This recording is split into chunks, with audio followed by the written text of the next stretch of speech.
Angela Blanchard is President Emerita of Baker Ripley, the largest charitable organization in Texas and one of the largest in the country. Baker Ripley's work focuses on community development in underserved neighborhoods in Houston.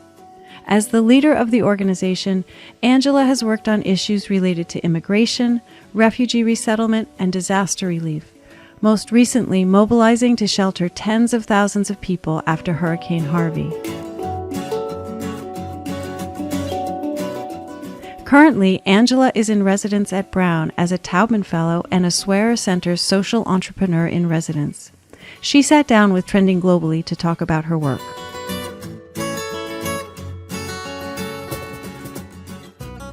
Angela, thank you very much for coming in to talk to us today. Well, I'm really happy to be here.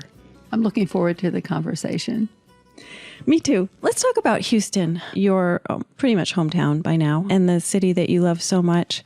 It's the largest and most diverse metro area in the United States. It's the fourth largest city in the United States, and its population is 6.5 million people, up from 4.7 18 years ago. That's a lot, and mostly immigrants, 1.4 million foreign-born people. Is that sounding right? That's sounding right. I think the arc of my career coincided with one of the most dramatic demographic changes in any major American city in the history of the United States. So I've had a front row seat watching as Houston evolved. Was there a causal relationship between what you ended up devoting your life to and the phenomenon that is Houston? My passion since I was a young adult was for some kind of social equity and social justice and opportunity for everyone. That just is my orienting purpose.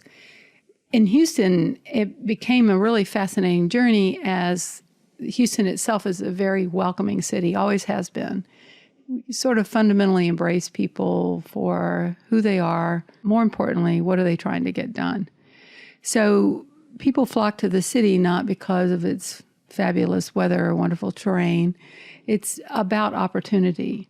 So I work for Baker Ripley, an organization over 100 years old with roots in the settlement house movement. Mm-hmm.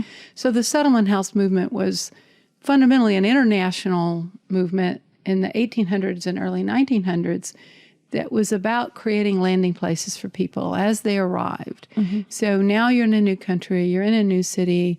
What do you do now? How does one start a journey, create a new life in this new place? With our roots in that movement, it positioned us in terms of our values and purpose to work consistently to create better and better means by which people could earn, learn, and belong in Houston and in the greater Houston area.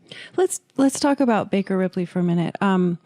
It's one of the largest nonprofits in the country, I think, and definitely in Texas. Yeah. It seems to me that Baker Ripley has been doing what some think government should do, but you've found a way to sort of leverage public, private, and philanthropic support for the community.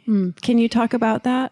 So I'm really willing to let the really bright and talented scholars at Brown to decide what government should and shouldn't do. Mm-hmm.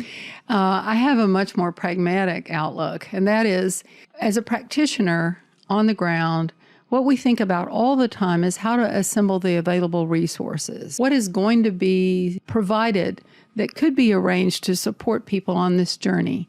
So we're not so much focused on which sector should do it. Mm-hmm. And practically speaking, that changes. So over decades, you see one sector, the private sector, for example, take on the role and responsibility, feel a greater sense of ownership around, say, employment training. And then that recedes, and then you see government take that on, or you see greater resources devoted to that. You see philanthropy go in and out of all kinds of ideas about how the world should be changed. Mm-hmm. And they have their passion in one 5-year period. In the next 5-year period, they're doing something else. When you lead a community development organization and you're working on practical solutions, you're really examining what each of those sectors has to offer. How are they thinking about these issues and challenges? What are they making available? And then in some fairly challenging alchemy, you have to pull those elements together to create a program that really works. As I look back over the things that are really succeeding, they usually have that three-legged stool. There's a publicly funded or publicly enabled aspect of it. There's a philanthropically supported part of it. And then the private sector we need as either actors or partners or supporters as well. And those things that have those three elements generally are more sustainable. They have a longer lasting impact. And then as one sector fades in or out, you don't lose the entire momentum. You don't lose the entire impact of the effort. Let's stick with that for a second and think about the precarity of philanthropic support. So how do you live with that on a daily basis if that's one leg of the stool? We live with it. It's a fact. It's weather. I mean, it's no different than whether the sun is shining or not. These actors are going to develop their own theories of change, their own theories of measurement, their own ideas about societal priorities, and they're going to orient themselves around those. When we deliver consistently, and the beauty of Baker Ripley lies in the fact that we're fanatics about delivery, so you gain some credibility with those actors, and you can influence the way they're thinking. But they're going to decide for one full era that education is the center of the universe, and it must be focused on, and it's the key to everything. Government is similar. On the ground where we work, in each community in every neighborhood, people aren't saying, well, the education's the only thing, our job is the only thing, our housing is the only thing, or an economic institution I can trust is the only thing. They're thinking, I want to live in a neighborhood with a clinic I can afford, that's accessible, that I can, a financial institution that's suited to my needs, a school I'm proud to send my child to. I want to be able to get to and from work from this place that I live in. Our purpose has been community development, and it means working hard to bring all of those elements together. The beauty of that is as one fades in or out, sometimes you replace what that sector isn't stepping up for with effort from another sector. Mm-hmm. That's a kind of nimbleness around resourcing these efforts that I think is of great value. Sticking with community development and building these communities that you're describing, before they get built, you go in with something you call appreciative inquiry. Can you talk a little bit about that? Well, sort of the prime directive of community development, in my opinion, is you go where you're invited, you do what you're asked to do. So I think when we descend upon, and it happens all the time in the helping arena, mm-hmm. we identify a neighborhood as troubled and problematic. And then we land on it with our set of solutions. We've essentially assessed it and compared it to what we think, how it ought to work. Mm-hmm. And then in the deficit that exists between our impression of how it should be and how it is, we start applying solutions. We bring solutions and we bring fixes, and we require of the people there that they sign up for these. And they don't work often. I mean, there are usually colossal disappointments, and we waste a lot of resources with that approach. And they don't work because? They don't work because that isn't what that person went to bed thinking about, got up worrying about. Mm-hmm. You know, particularly in low-income communities, there's an agenda that they work from every day, priorities, aspirations that drive them. In many cases, things that brought them 10,000 miles to the shore they're on.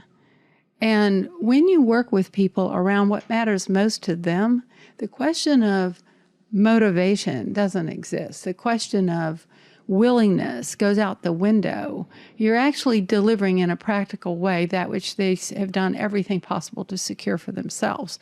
That's a different equation.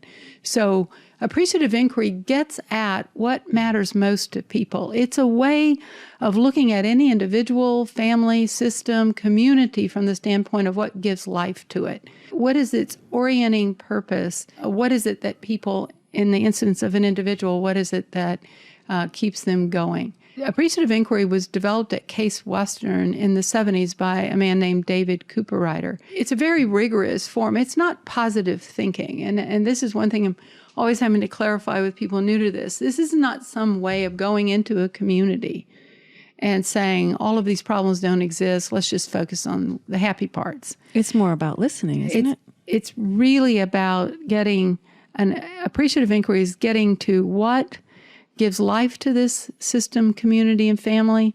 And then we married it with asset-based community development. So in total, we call it appreciative community development. And asset-based community development operates from an assumption that every community has resources, assets, skills, and strengths that should be studied.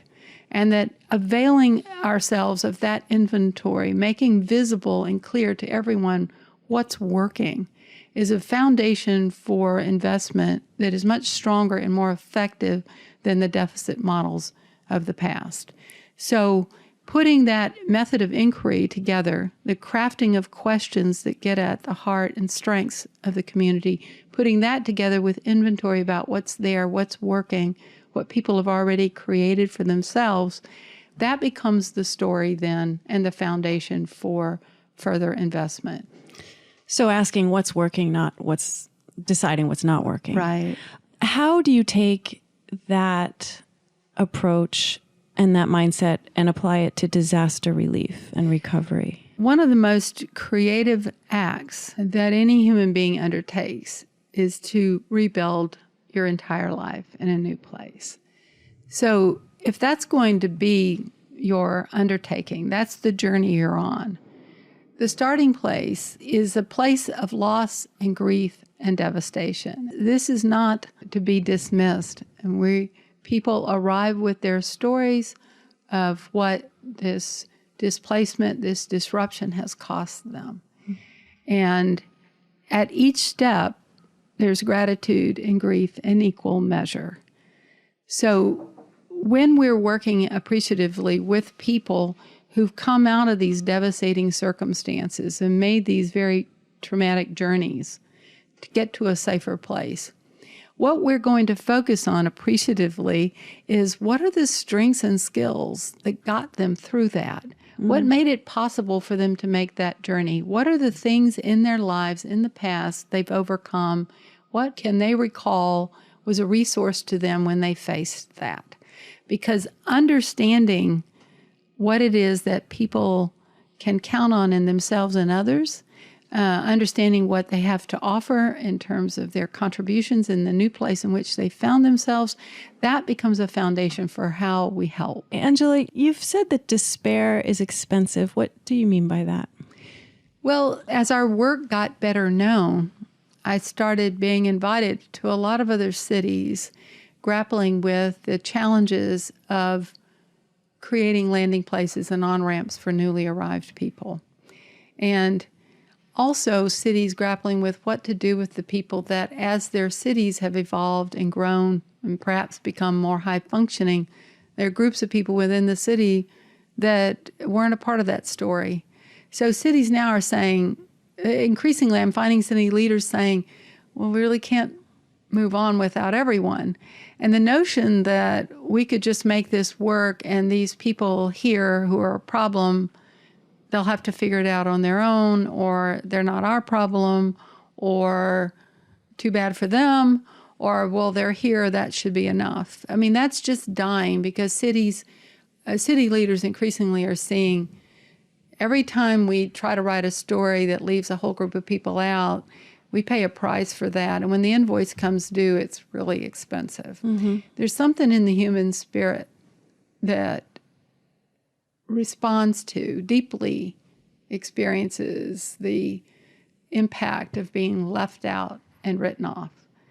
And it doesn't work well. We go to two things, rage or despair, and both of those are very expensive. And the more we write narratives that leave people out, the more we move away from stories that include everyone, all of us, every one of us, the more we create those pockets of despair and rage. I find that city leaders largely get that. I mean, they want it to work. And what we have to study better and more intensely is what are those strategies that we can employ in cities first, so we don't inadvertently actually create those when we don't mean to.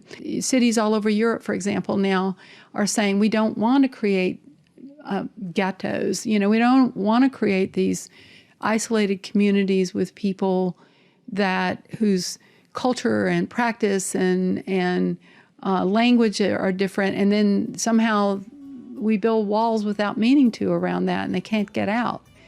We don't want to do that.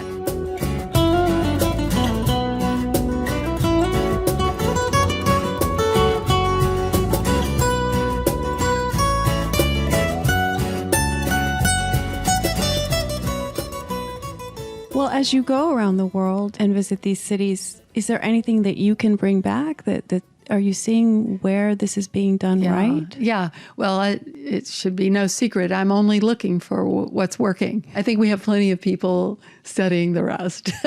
So my focus is on practitioners and the solutions they're crafting. And I find, just fascinating solutions that, for example, Brisbane, there's a wonderful organization there called Multicultural Development Association. They're one of the largest refugee resettlement organizations in Australia. And I'm just completely intrigued by how inventive they are, the improvisation and the workarounds that they've created that are promising. Those are the things, if developed, could have a great impact on employment and housing. Like, what's an example of something they've come up with? Housing scarce there. One thing that hasn't been true in Houston is we've had a lot of room for people. 627 square miles, we got room. Mm-hmm. But in Brisbane, that's not the case. So one thing that MDA did was start to craft this program around people who are overhoused. So some of us have more home than we can really use, or we have a guest house, or we own a separate piece of property. And when they were resettling people, inviting the people who were overhoused to make some accommodation that would allow the people who were coming in a place to live, it was a beautifully crafted thing. First of all, because it got around creating separate and apart places for people to live that erect the walls that we're trying not to build, and that would later have to be taken down. And the second thing is it built those ties and relationships. So you really were inviting a neighbor to come live next to you or in a separate part of your house. So what MDA did is they worked with the policies that had to be changed so that people were allowed to do this. They worked with the tax rules so that people could do it without there being a great tax penalty. And they could also make a contribution of the space if they wanted to.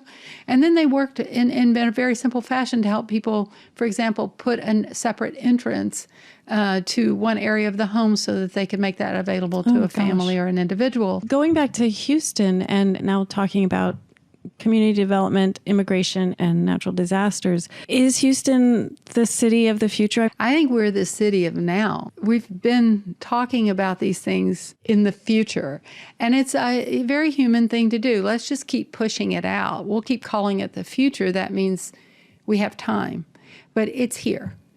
It's here. So there are three things intersecting in Houston that are intersecting in major cities everywhere. The first is we're living in the most migratory period in human history. War and weather are driving people out of their homes. Loss of health and wealth are making them homeless. So displacement and disruption is the way of the world now. Get used to it. That's not a future. That's now. The second way I see Houston sitting at this intersection is, we're talking about climate change as if it actually, I see in my city, people wanting to go on arguing about whose fault it is. Is it oil or God?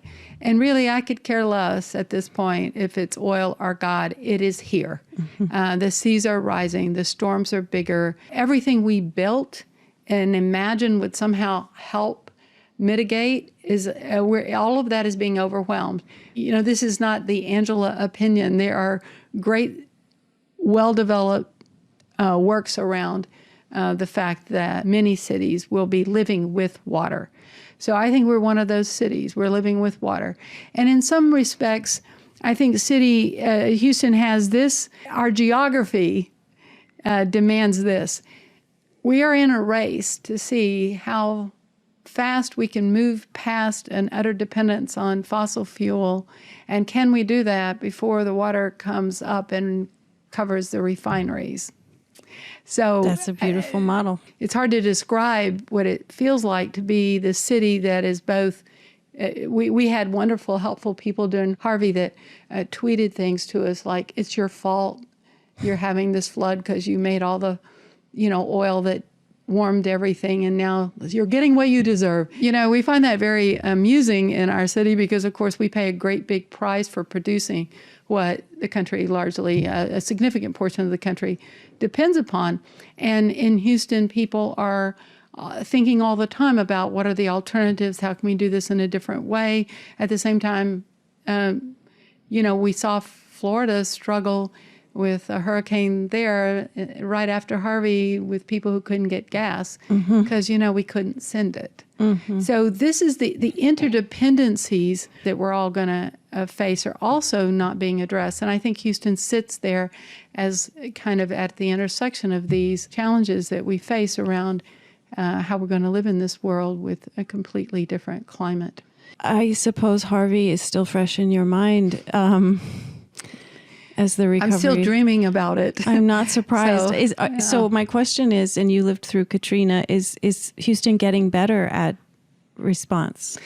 We've had Allison, Katrina, Rita, Ike, et cetera, et cetera. And also, I think I heard one Houston leader say, we had 3 500-year floods in 2 years. So first of all, I think we have a better grasp of our own geography, certainly than the rest of the country does. We kind of know we're flat and it's going to rain a lot. So I think we are very good because of the attitude and culture of the city is get up and get it done. And we're very good at what's the work in front of us, we'll tackle it. What has been challenging is to try to figure out how to redesign huge elements of infrastructure in the region so that we can cope with what's coming. Because that can't be a Houston alone deal. And I think that comes back to interdependencies. We need a very countrywide, a very smart set of infrastructure redevelopments. All we've had so far in this country on that front is talk, but there has been no real brainy plan that addresses how we, for example, need to protect the Port of Houston. If the Port of Houston did nothing but deliver to Houstonians those things that, we like, our favorite coffee or, the latest gadget we wanted, that'd be fine. You could just say, Houston, fix your port. But in tonnage, it's the second largest port in the country. In project tonnage, well, you basically can't build anything without the Port of Houston, and also you can't power anything. So I think this is where we need, as a country, to start looking at these major redevelopments of infrastructure in light of climate change. Because you are, so present in these dire moments, what's the most frightened you've ever been? Have you ever been frightened?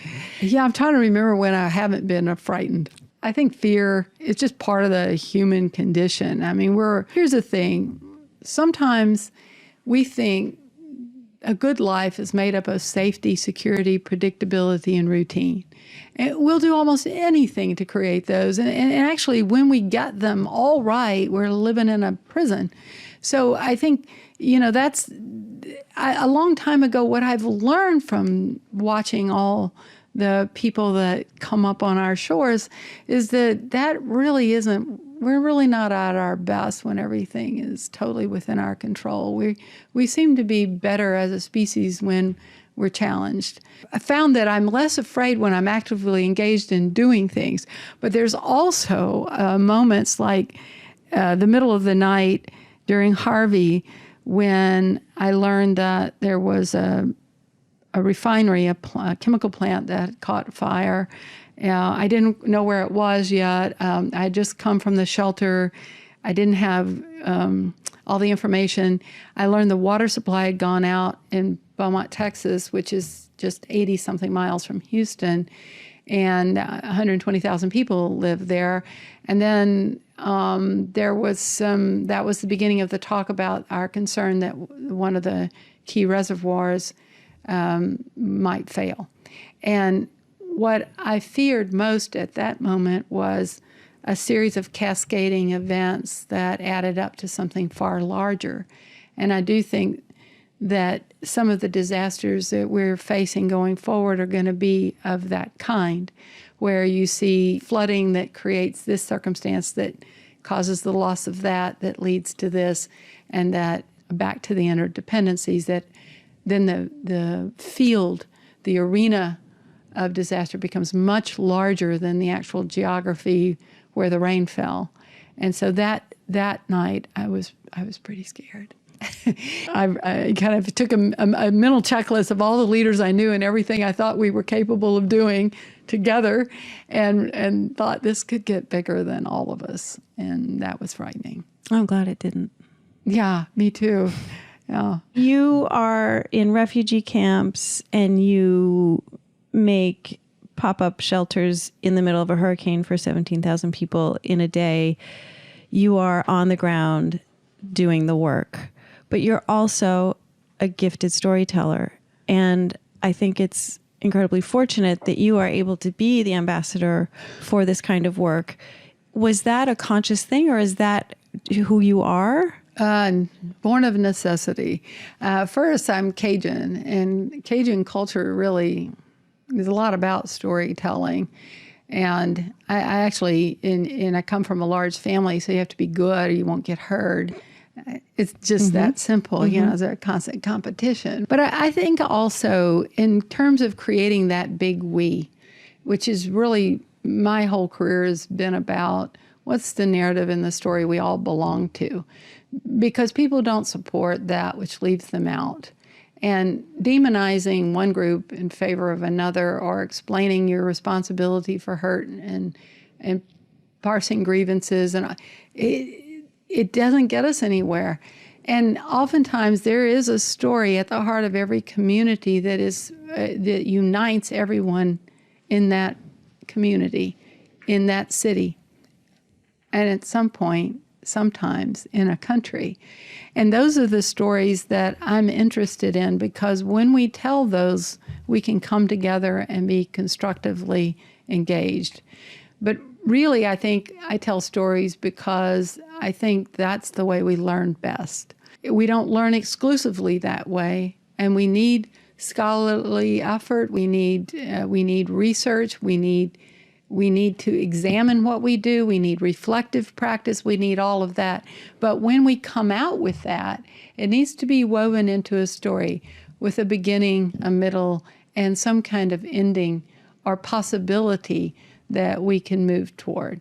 So honestly, no one could be more surprised than I am with where this has taken me.